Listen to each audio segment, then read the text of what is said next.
Recently, I had made a simple inverted V antenna for 20 meter using 2.5 square millimeter insulated copper wire mounted on top of a 3 meter CPVC hot water pipe and connected with a 15 meter length of ordinary quality RG213 cable.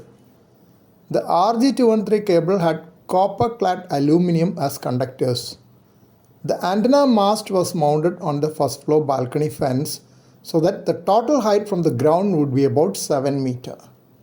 The fence had an iron frame and the concrete roof was quite near antenna mast.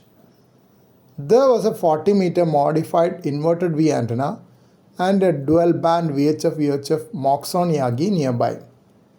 Rest of the building would effectively cut off a lot of the antenna signals to the north and east. SWR noted on the external SWR meter was about 2.5:1 and I could tune it to near 1:1 in the internal SWR meter of the radio using the built-in antenna tuner of FT710. With all these limitations, I was overjoyed yesterday when I got a 5.5 report on 14.207 MHz from KE5EE at 6:15 p.m. local time. That was my first contact with a United States station on SSB with my new setup on 20 meter. In 1989, I had a few CW contacts with US stations while at my parents' house using a vacuum tube radio with 120 watt DC input and a half-wave dipole antenna tied on top of tall coconut trees on 40 meter. I still keep those precious QSL cards as a treasure, and here is one of them with a 589 report on CW. I had a look at the qrset.com page of KE5EE.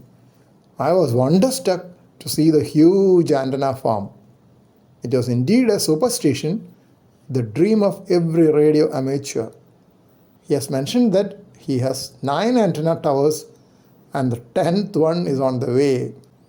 I presume that he had used the first ever 8-element 4-stack of hex beams on the planet for the contact.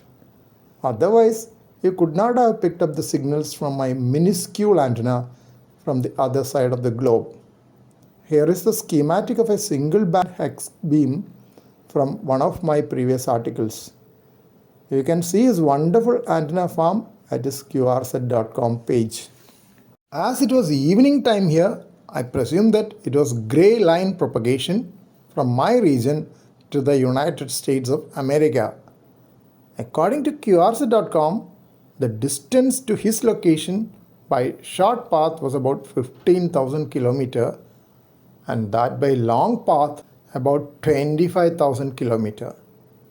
Most probably it would have been long path propagation which would have been active at that time, though I do not have a directional antenna to say that specifically. His signal was 5.9 plus, though the baseline noise in my region is also around 5.9. My farthest contact with this antenna was only 4,000 km to Indonesia till the quite unexpected contact with KE5EE.